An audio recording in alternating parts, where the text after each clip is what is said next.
the right to free speech. I wrote a letter, but I'm going to give a little background first. People versus Dietz. New York Court of Speech is often abusive, even vulgar, derisive, and provocative, and yet is still protected under the state and federal constitutional guarantees of free expression unless it is much more than that. These are U.S. Supreme Court. This one's a U.S. Supreme Court ruling. Casual conversation may well be abusive and intended to annoy. So too may be lighthearted banter or the earnest expression of personal opinion or emotion.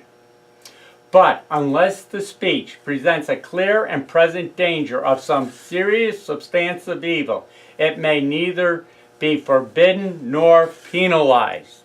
You have the right to express your opinion. The Supreme Court has oft reaffirmed the power of states to prohibit public speech which creates an imminent danger of violence. In other words, it has to be imminent. You can't go up to a building and say you're going to throw a bomb in it or have a thing through gasoline ready to throw at the building and light it, but it's already lit. That's not free speech. But anything you can say, like I'm going to get you someday. The Court of Appeals, if you read, there was another case held that that's free speech because it's not imminent danger. Now we're going to talk about free speech. You know, I've already started a little bit on it, but this is what happens. I go to jail, or I didn't go to jail. Well, I did. They held me till I got arraigned and everything for writing a letter, which the judge overturned. Now, this was a conversation. Now, let me give you the background. My ex-wife was in Florida. Her brother, older brother, wrapped his motorcycle around a tree, and he didn't survive. But at the time, he was still in the hospital. She has another child by somebody else,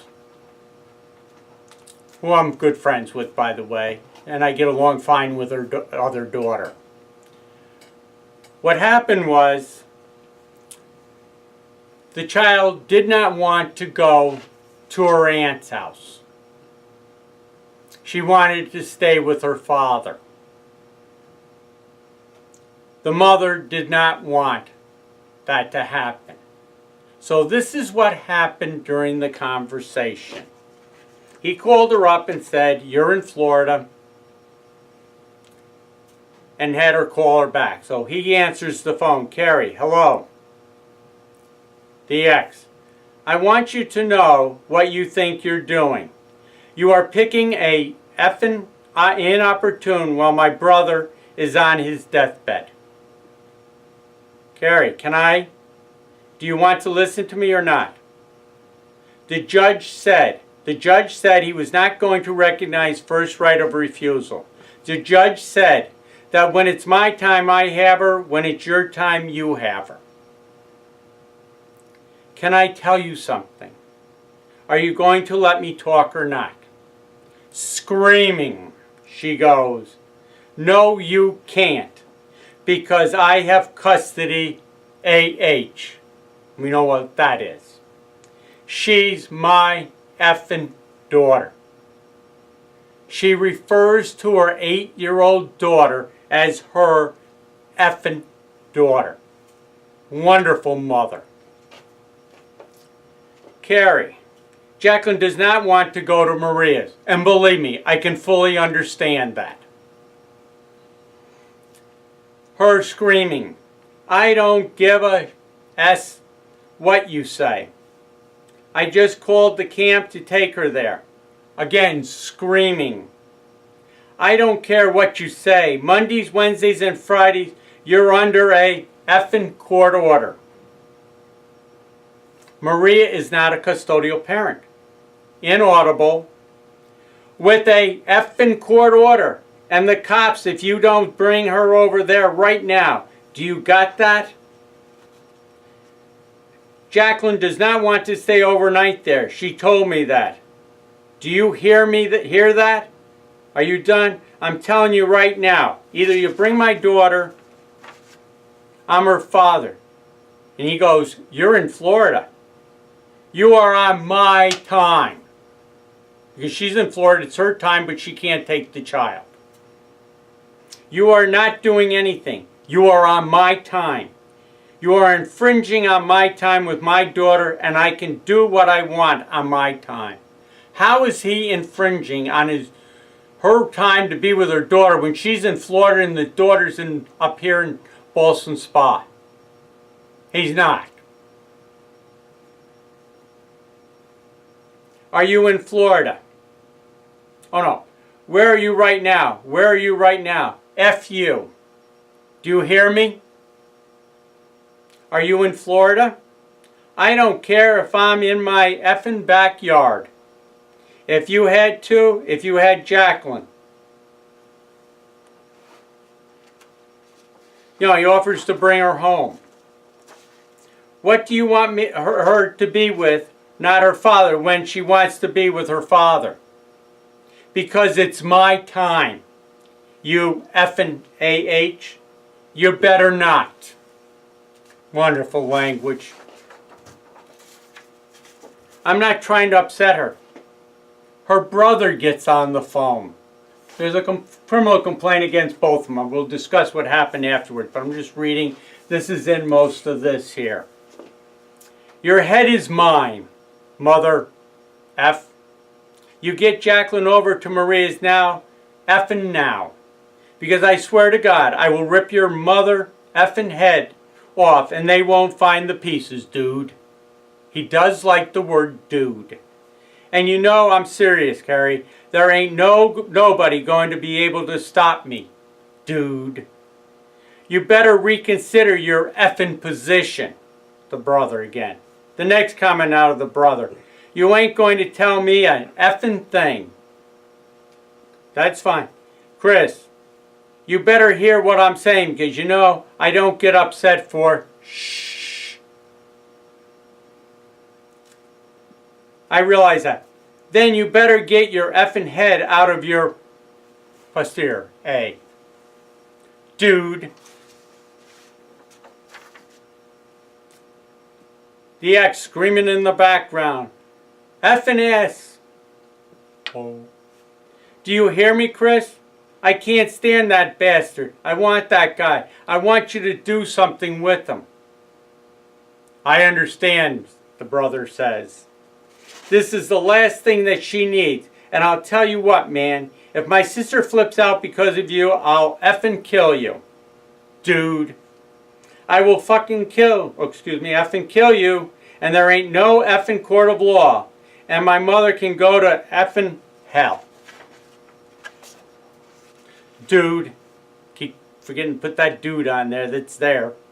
So you better get your head out of your effing butt. Dude. But he didn't use butt. I'm being polite. Because I know effing limit, dude. And you know me.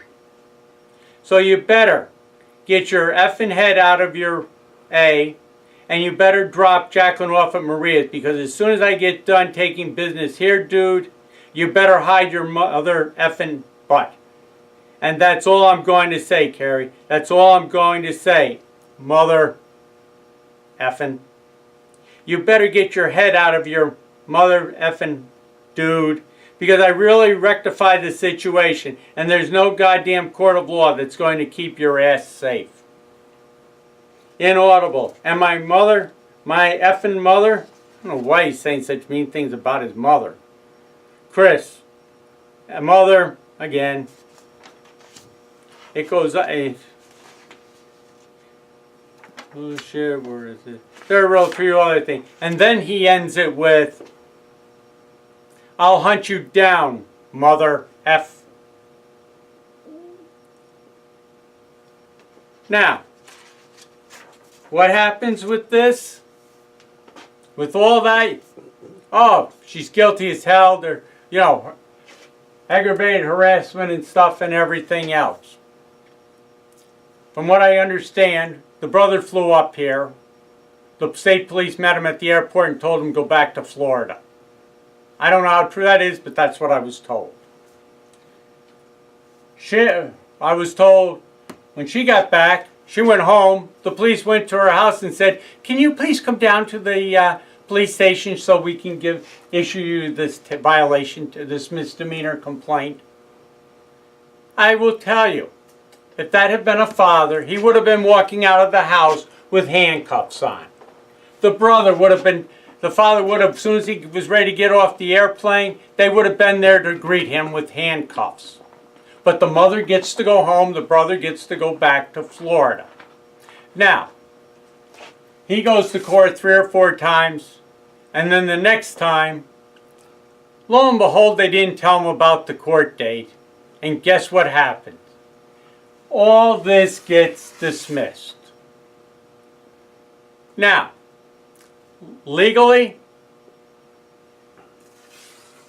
there was no imminent danger here. Even though he was threatening him, there was no imminent danger because he was in Florida, she was in Florida, and he's in New York State. Because it's called free speech, as I just went through. So this is the reason why it was thrown out. A father would they allow that to happen. Give you an example. I had a father in Schenectady. He got charged with threatening, or the words he used. He called her a whore, a bitch, and a bunch of other words. He denied, he says, "I never did," but that was in the police report. I referred him to the 2 case laws dealing with the thing, where it says speech can be all different types of things. But unless it is for imminent danger, it's still free speech. It can't be penalized. I gave him the 2 cases. He goes to his public defender. Public defender had 2 words to tell him, or 2 statements. The first statement was, "Where did you get this from? What difference does it make where he got it from? It's case law supporting his position." Second thing is, "I'm not arguing this." Why not? Because they were trying to get an order of protection against him for 6 months. And this is what they do. They get an order of protection. As soon as they have that, she makes another complaint. He's done. The family court hands out orders of protections against fathers like water.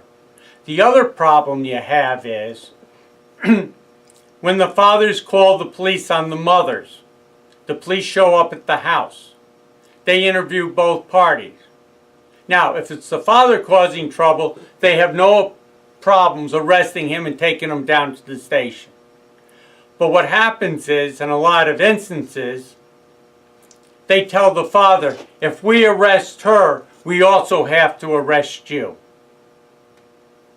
Why? So he doesn't want to get arrested. So the mother doesn't get arrested no matter what she does. This is how the court system, especially the family court, operates. It's got to stop. The police, I don't care which one's causing the trouble. Whichever one it is, they either need to be spoken to, or if they're causing real trouble, taken away. And what another little thing they like to do, the mothers file these claiming all types of stuff. 5 o'clock in the morning, she sneaks out of bed, goes downstairs, opens the door, 2 sheriffs come up, wake him up, "Let's go, we're going to jail." So he can't go to work in the morning or anything. He didn't even know what happened. But they come in, take him away because she's made some allegation. And most of the times it can't be proven, but again, they stall things out until the father agrees. And the attorney you have, whether he's paid or not, talks you into agreeing to the order of protection, because you don't want to go to trial because you may lose, even though there's no proof against you. You know, this type of stuff has got to end. That's why public trials need to be public. These family court proceedings are a disgrace, and all they are is an instrument to destroy fathers. One thing I should also mention is Carrie recorded the phone call. I told him to record the conversations with her. And he did. As long as one person under the penal law, I think it's section 250, is aware that the phone conversation is being recorded, it is completely legal. So he didn't do anything illegal, and at least he had the proof of what was going on. You need to. Now, one other thing I should mention also. I had one father, he was getting divorced. He put a camera up in the garage. This was with his second wife. Put a camera up in the garage, and he had voice on it, which is a no-no. If nobody's there, you can record what's going on, but you can't have sound with it. There's a difference. Okay, so he has the camera up there with voice on it. Now, if he had put the security camera up and put a notice out in front that he had a security camera with voice activation or whatever, he would have been covered. That's what I've been told. I'm not going to swear to it. But on the other hand, if there's nothing up there, one person has to be made aware that the conversation is being recorded. So he's recording his ex-wife, or soon-to-be, and a friend of hers. And she is completely denigrating him and everything else, plus a lot of other stuff that he got on camera. He took the camera, made a copy of it, gave it to his attorney, which, but he didn't know the law about recording conversations. You have to have one person knowing about it. The attorney claims, now this attorney has been in practice a long time, claims she didn't know that. What did she do? She immediately sent the videotape with the voice activation to the wife's attorney, who immediately turned around and they wanted to press criminal charges against him for recording in his house, in his garage, which cost him more money. They decided they weren't going to pursue it. It wasn't that big a deal. But what it does is it gave the mother or the wife a superior position. I've been doing this for 20, 30 years. That was one of the first things I learned. That's why I tell everybody, record your conversations on the phone. Protect yourself. He hadn't recorded this, he'd have no proof that what she said, she would deny it and everything else. And this happens a lot of times. So, make sure, it's like if you have a bedroom, if you got a microphone in the bedroom recording, it's legal as long as you're in the room. Soon as you walk out of the room, it's illegal. So unless you're going to be there 100% of the time, don't do it. Because everything you record is illegally if you're out of that room.